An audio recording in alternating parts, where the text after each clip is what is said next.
우리 주님께서 부활하신 부활의 아침입니다. 부활은 암울했던 모든 그림자를 씻어버리고 거짓과 위협들이 난무했던 인생사 속에 생명의 기운을 불어넣는 기쁨의 날이죠. 주님이 부활하셨기에 기독교는 생명력 있는 종교가 될 수 있었고 의미가 있고 가치가 높은 것입니다. 죽음을 정복하지 못하고 죽음 아래 갇힌 자들끼리 우리가 좀 더 낫게 살자, 이 말은 좋은 격려이지만 그러나 힘이 약할 수밖에 없는 것이죠. 그러나 부활의 소망을 가진 그리스도인들은 비록 현실이 척박하고 어려울지라도, 비록 죽음의 질병에 사로잡혀 있을지라도, 사랑하는 가족의 죽음을 맛보았을지라도 희망을 노래하고 기쁨을 기대할 수 있는 그런 엄청난 존재들이 되었음을 우리는 믿습니다. 이런 엄청난 선물을 주시려고 우리 주님은 십자가의 모진 고통을 다 감당하신 것입니다. 그러므로 부활의 자녀된 성도 여러분, 부활의 기쁨을 노래하는 오늘 주님의 십자가를 먼저 꼭 기억하시기 바랍니다. 기쁨에 취해 죄를 심상히 여기는 그런 일이 없도록 십자가의 열매가 부활로 주어지게 되었으니 우리도 주님의 고난에 동참하며 경건한 마음으로 부활을 맞이하는 그런 겸손한 그리스도인들이 다 되실 수 있기를 축복합니다. 그런데 부활에 관해 성경 말씀을 읽을 때마다 한 가지 마음속에 의문이 들 수 있습니다. 뭔고 하니 성경에서는 주님의 부활하신 사건을 두고 부활의 첫 열매다 이렇게 이름하고 있는데, 그런데 성경에 보면 주님이 부활하시기 이전에 죽었다가 살아난 사람들이 몇몇이 있지 않습니까? 엘리사 선지자 때에 수넴 여인의 아들이 죽었다가 살아났던 사건이 있고요. 그리고 야이로의 딸도 죽었다가 살아났고요. 나사로도 죽었다가 살아났습니다. 부활은 성경 전체에 흔치는 않지만 분명히 존재한다고 말할 수 있지 않을까, 그런 질문이 드는 거죠. 그렇게 된다면 주님을 더러 부활의 첫 열매라고 부르는 건 말이 조금 어폐가 있는 것 아닌가? 왜? 앞에 있으니까 부활의 중간 열매라고 말해야 맞는 것이 아닌가? 여러분 혹시 이런 생각 해본 적 없으십니까?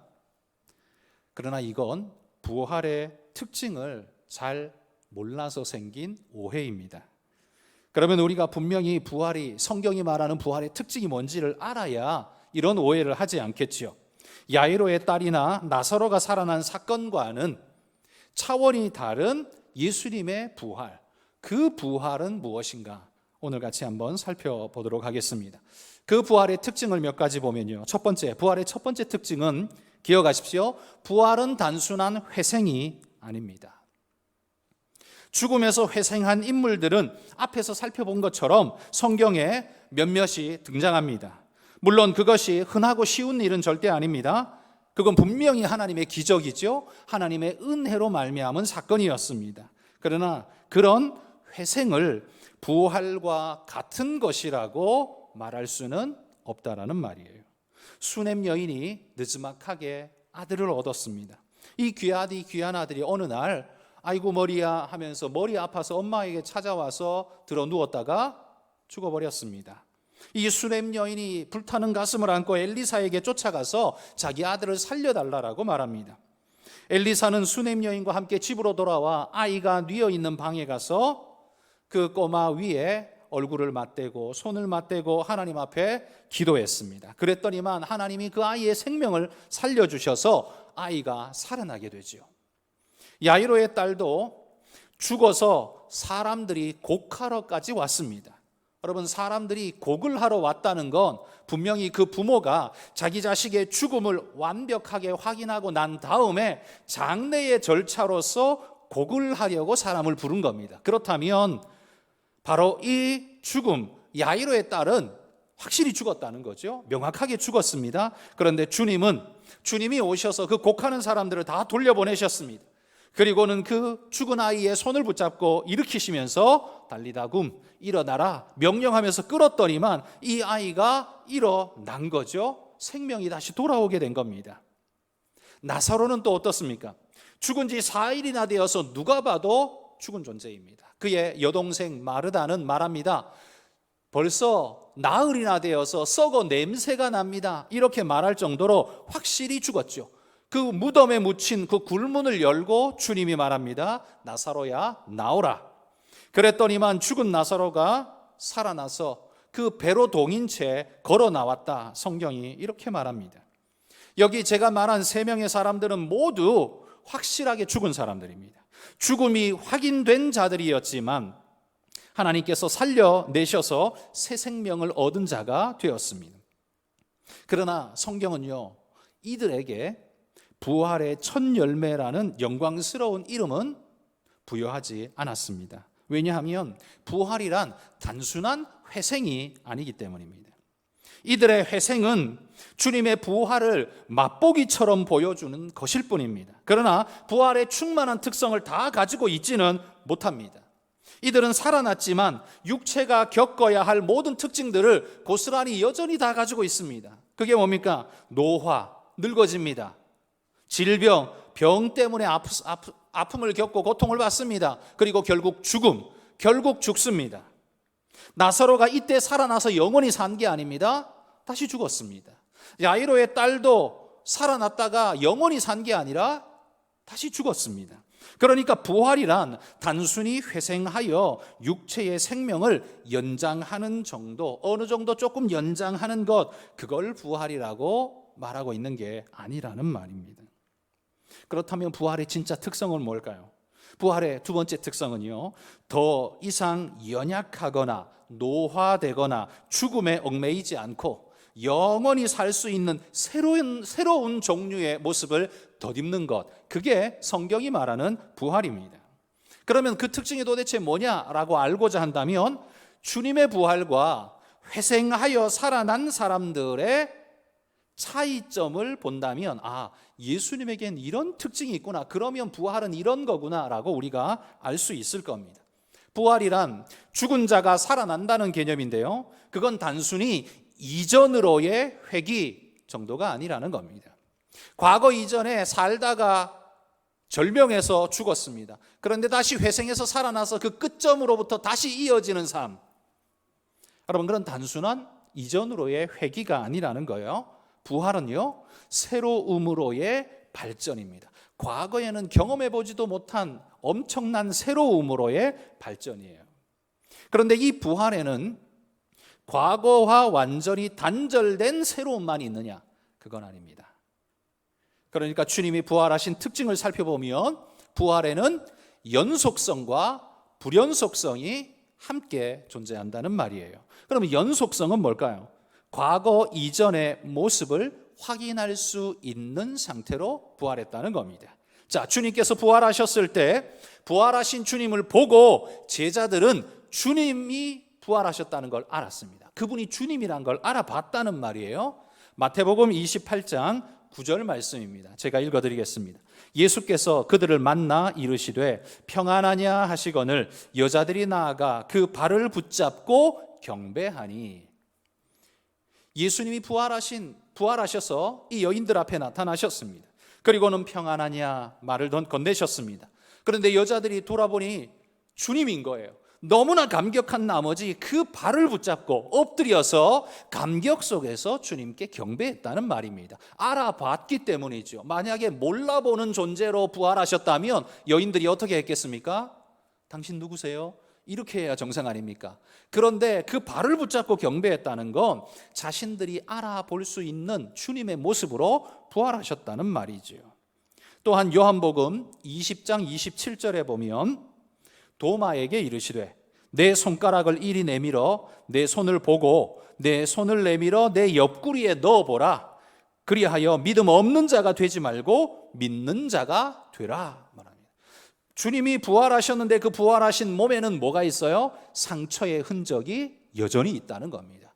부활하셔서 완전히 새로운 그런 존재가 된 게 아니라 그 과거에 자신이 얻은 상흔이 그대로 남아있는 모습으로 부활하셨다는 거예요. 그러니까 부활은 알아보지도 못할 존재로 부활하는 게 아니라 부활하신 주님을 알아볼 수 있는 제자들의 이 모습처럼, 반응처럼 부활은 알아볼 수 있는 모습으로 주님은 부활하셨다는 거예요.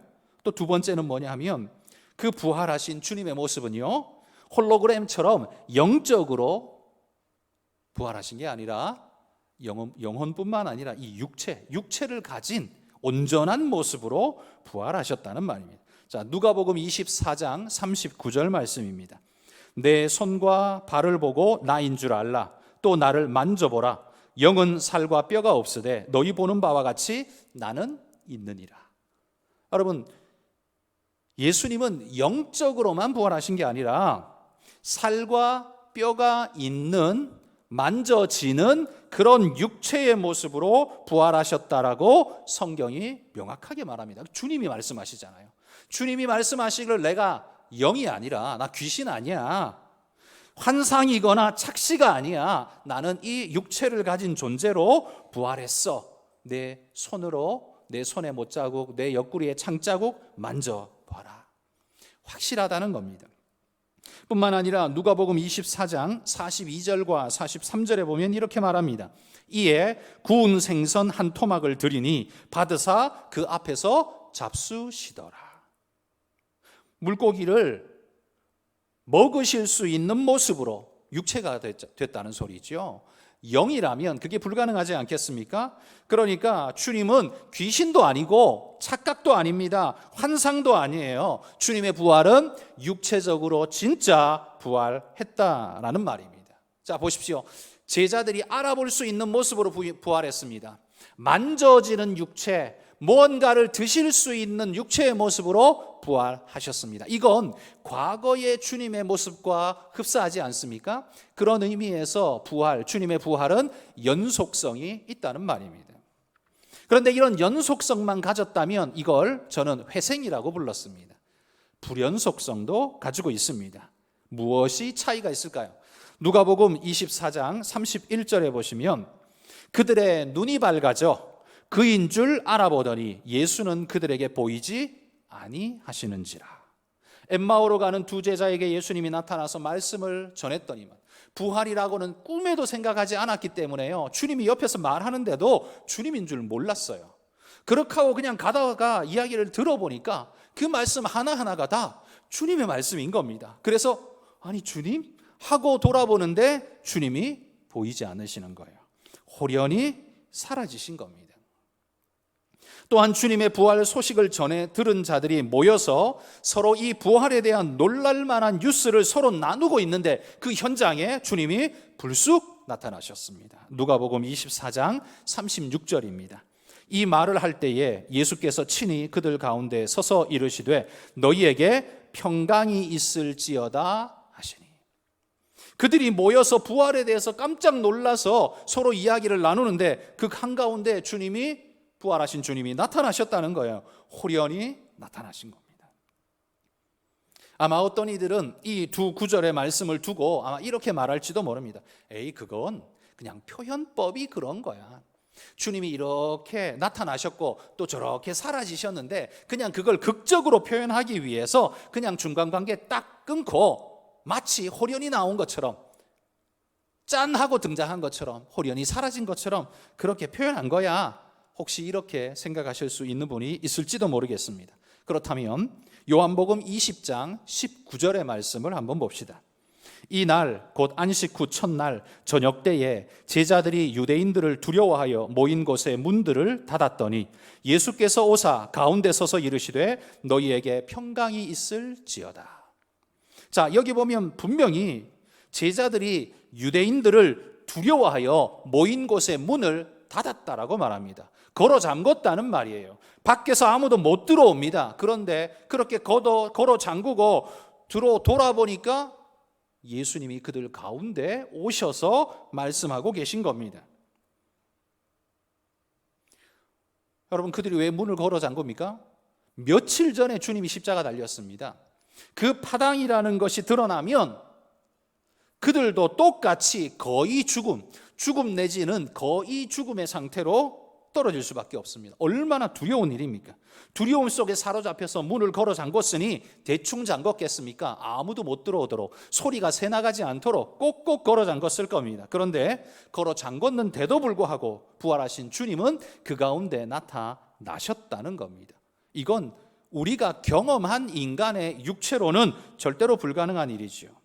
그러나 부활하신 주님의 육체는 그게 가능하더라는 겁니다. 그래서 우리가 경험해 본 적이 없는 특별한 모습으로 부활하셨다. 그래서 우리는 그걸 그냥 육체라고 말하지 않고 특별한 육체, 부활체라고 이렇게 이름 부르는 겁니다.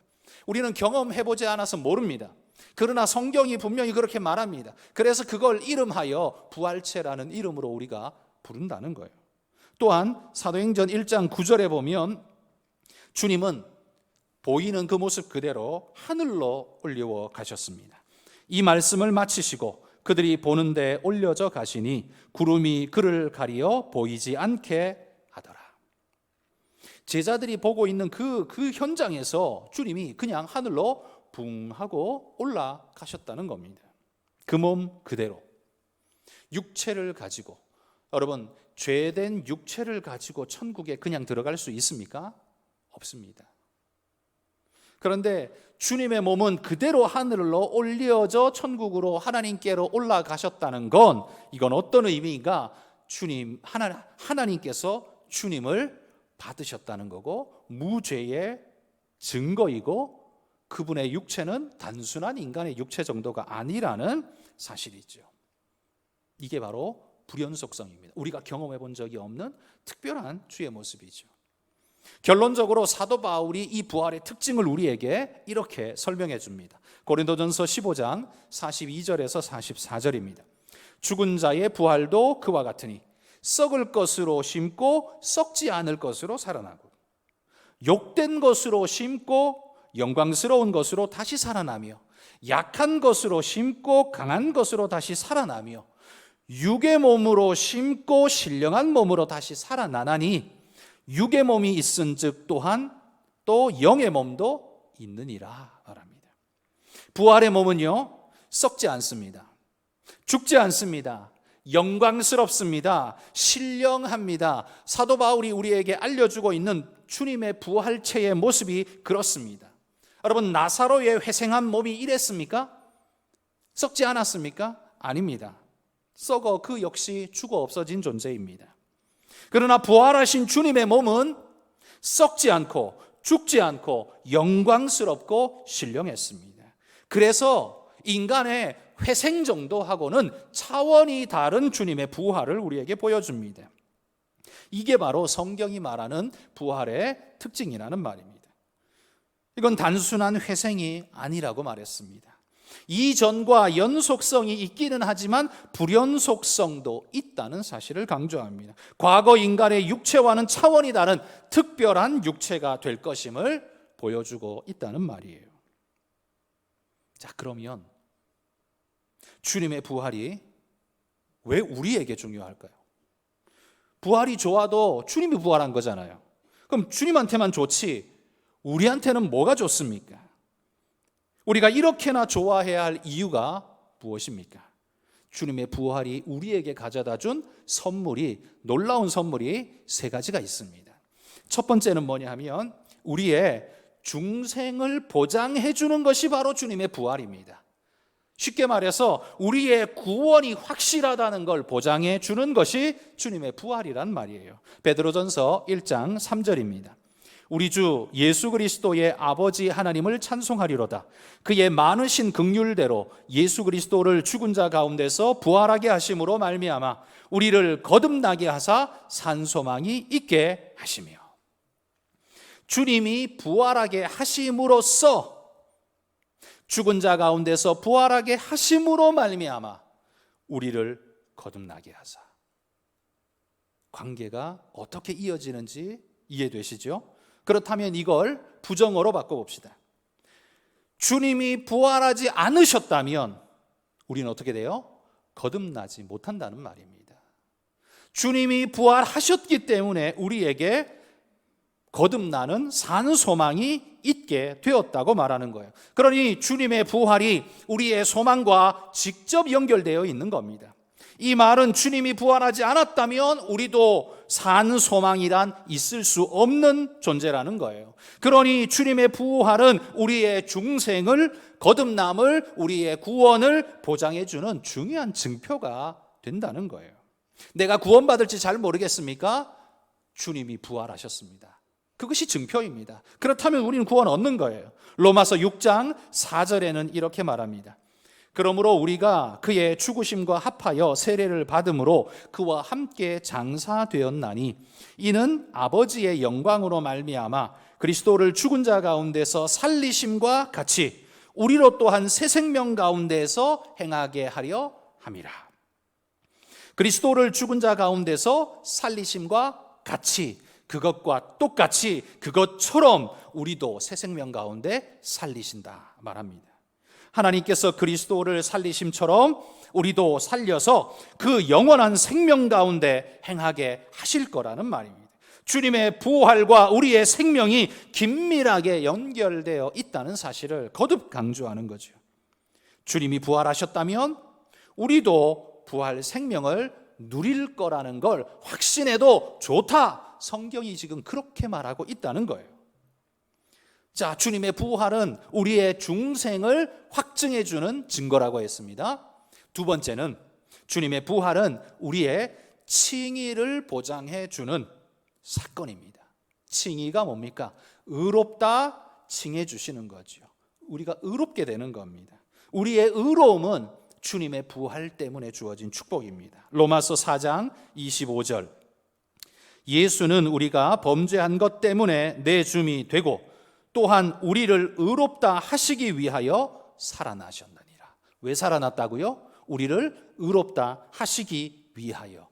그런데 그분이 살아나셨다면 그럼 우리는 뭐가 된 겁니까? 의롭다 함이 되었다는 말입니다. 주님이 부활하셔야만 하는 이유는 죽기 싫어서가 아닙니다.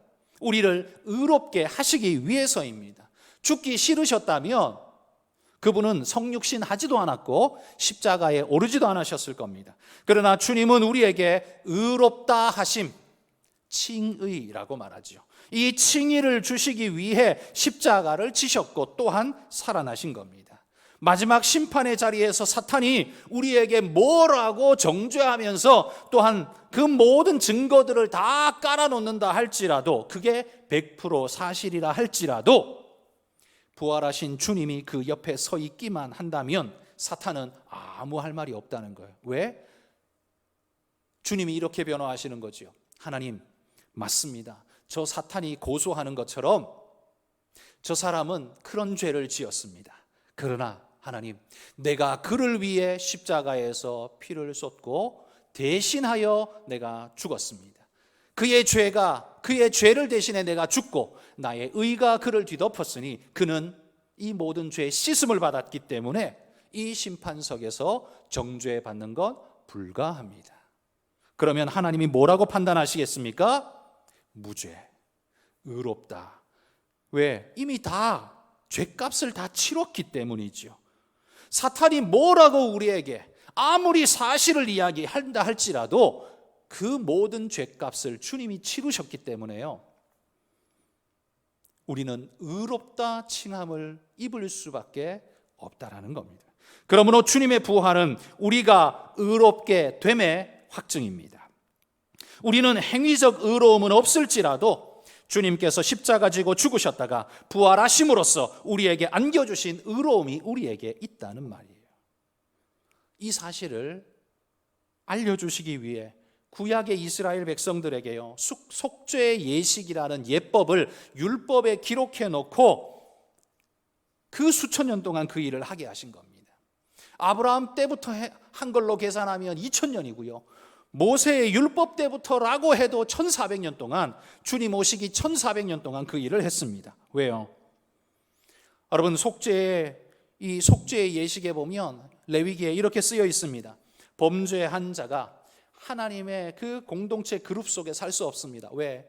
죄를 가지고는 하나님과 함께 할 수 없기 때문입니다. 이 범죄한 자는 반드시 죄를 씻어야만 이스라엘 공동체, 하나님이 좌정하시는 이스라엘 공동체 속에 들어갈 수 있습니다. 그러면 이 사람은 죄를 씻어야 하는데 어떻게 해요? 자기 집에서 기르는 어린 양, 흠없는 어린 양 한 마리를 가져다가 그 머리 위에 손을 얹고 자기 죄를 자복하며 기도합니다. 그러면 그 사람의 죄가 이 양에게로 넘어가서 전가라고 하죠. 넘어가고 이 사람이 이 양의 목을 따서 죽이며 쏟아지는 피를 받으면 제사장이 그 피를 가져다가 제단 사면에 뿌립니다. 그리고 그 육체는 제단 위에 올려놓고 불로 태워서 다 향기되어서 하늘로 올려보냅니다. 그의 생명이라 말할 수 있는 생명 피에 있다 말했는데 그 피는 땅으로, 그래서 하나님께로, 그리고 그 육체는 불로 태워져서 향기로 하나님께로. 그래서 죄를 뒤집어 쓴 이 속죄의 양이 죽음으로써 뒤집어 쓴 죄도 함께 소멸되어지게 되는 겁니다. 그래서 그 사람은 죄 씻음을 받고 하나님의 공동체 속에 살 수 있는 은혜의 축복을 누리게 되는 거죠. 여러분, 이 일을 이스라엘 백성들에게요 1400년 이상 이 일을 하도록 하셨습니다. 왜 이렇게 지겹도록 이 일을 하게 하셨을까요? 그건 주님이 오실 때에 그분의 구원 역사가 어떤 의미인가를 명확하게 알도록 하기 위해서 온 인류 중에 대표로 그들에게 알려주시면서 뼛속 깊이 새기고 골수에 새기도록 하신 겁니다. 우리의 속죄가 이렇게 일어난다라는 사실을 미리 보여주셨다는 말이죠. 여러분, 우리의 의로움은 내게서 온 게 아니라 부활하신 주님께로부터 왔음을 명심하시기 바랍니다. 그러기에 이제는 불의를 버리고 주님 닮은 의로움으로 이 땅을 살면서 주님께서 갚아주신 이 엄청난 구속과 사랑을 그 감격으로 믿음으로 살아내면서 하나님의 영광을 드러내는 것, 그게 바로 그리스도인의 올바른 삶이라는 거예요. 그래서 우리가 의로운 증거가 뭡니까? 주님이 부활하셨기 때문입니다. 그분이 부활하셨기 때문에 그분의 의로움을 내가 덧입고 내가 주 앞에 의롭다 칭함받는 확증을 얻었다는 말이에요. 그래서 주님의 부활이 얼마나 중요한 일입니까? 세 번째, 주님의 부활은 우리도 주님처럼 완전한 부활의 육신을 받게 될 것을 확증해주고 있습니다. 고린도전서 6장 14절 말씀입니다. 하나님이 주를 다시 살리셨고 또한 그의 권능으로 우리를 다시 살리시리라. 주님의 부활이 뭘 가져다 줍니까? 그의 권능으로 우리를 다시 살리시리라 확증해주고 있습니다. 우리의 부활은 선한 도덕적 행위로 얻을 수 있는 게 아닙니다. 도덕적 선함은 하나님께서 그냥 머리 쓰다듬어 주시면서 착하다, 너 참 착하구나 이렇게 말해줄 수 있을지 모르지만 하나님의 자녀가 될 수는 없습니다. 여러분 옆집에 사는 10살짜리 꼬맹이가 착한 일 잘하고 엄마 말 잘 듣는다고 해서 우리가 머리 쓰다듬어 주면서 야, 너 참 착하구나 이렇게 말할 수는 있지만 그 아들이 내 아들 되지는 않습니다. 우리가 착함을 좀 할 수 있다고 해서 우리가 하나님 자식 되는 것 아닙니다. 다른 방법이 없는 우리를 위해 주님이 십자가 지시고 우리가 주님의 백성으로 거듭날 때에만 우리가 주님의 자녀 됩니다. 여러분, 부모의 피를 물려받았다 그렇게 표현하죠. 우리는 주님의 피를 물려받지 않았습니까?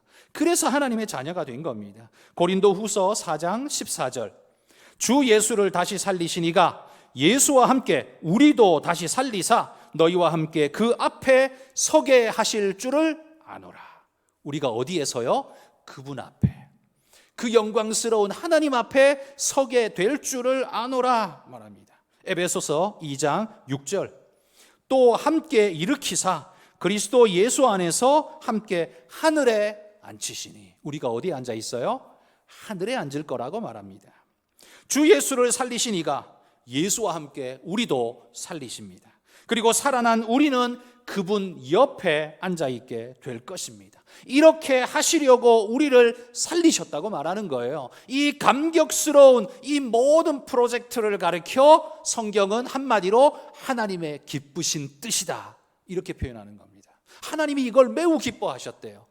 사실 이거 우리가 기뻐해야 할 거 아닙니까? 근데 하나님도 엄청나게 기뻐하셨대요. 이 얼마나 감격스러운 고백입니까? 그래서 고린도전서 15장 20절에는 이렇게 말합니다. 그러나 이제 그리스도께서 죽은 자 가운데서 다시 살아나사 잠자는 자들의 첫 열매가 되셨도다. 여러분, 제가 설교를 시작하면서 주님보다 주님 부활 이전에 죽었다가 살아난 자들이 있는데 왜 주님을 잠자는 자들의 첫 열매라고 말하는가? 중간 열매라고 하지 않고 왜 첫 열매라고 하는가? 제가 그 질문을 던졌었지요. 그 대답을 지금 풀어서 여러분에게 설명드렸습니다. 회생 정도가 아닙니다. 그들과는 차원이 다른 겁니다. 주님의 부활은 어마어마한 엄청난 영광과 축복이 들어있는 부활입니다. 그 부활을 우리에게 주신다라고 약속하고 있습니다. 여러분, 우리는 나중에 나사로처럼 되는 게 아닙니다. 야이로의 딸처럼 되는 게 아니에요. 예수님처럼 되는 거예요. 그냥 살아났다가 다시 병들고 시들시들하다가 노화되어서 죽고 그거 아니에요. 우리의 부활은 그런 것 없는 주님 같은 모습일 거라고 약속하고 있다는 말입니다. 여러분, 주님의 부활이 왜 중요합니까? 그분이 부활하지 않으셨으면 이런 것 우리에게 없습니다. 사망 권세에 짓눌려서 우리는 여전히 죄 가운데 허덕일 수밖에 없을 겁니다. 하나님께서 우리의 대속을 받으셨는지 안 받으셨는지, 내가 구원받을 수 있는지 없는지 모를 존재로 일생을 불안하게 살아갈 수밖에 없을 겁니다. 그분의 부활을 따라 우리도 부활할 것이니 그분의 부활은 우리의 보증수표라고 말하는 겁니다. 내가 의로움을 받았다는 증표라고 말하는 겁니다. 나도 주님과 함께 하늘에 살 것이라고 약속해 주는 겁니다. 이 모든 것을 한마디로 도장 딱 찍어주는 게 뭐냐? 그게 주님의 부활이란 말입니다. 그러니 여러분, 얼마나 중요한 일입니까? 여러분이 여러분의 아파트 소유권 가지고 있는 것, 그건 비교도 안 되는 것들입니다. 여러분, 그러므로 여러분, 주님께서 우리를 위해 어마어마한 일을 하셨다는 사실을 믿으며 감격하며 감사하며 여러분, 주님의 부활하신 이 날을 여러분 찬양하며 예배하시기를 소망합니다. 그리고 그 모습이 우리 일생 지속되는 우리 모든 성도들이 되시기를 주의 이름으로 축복합니다.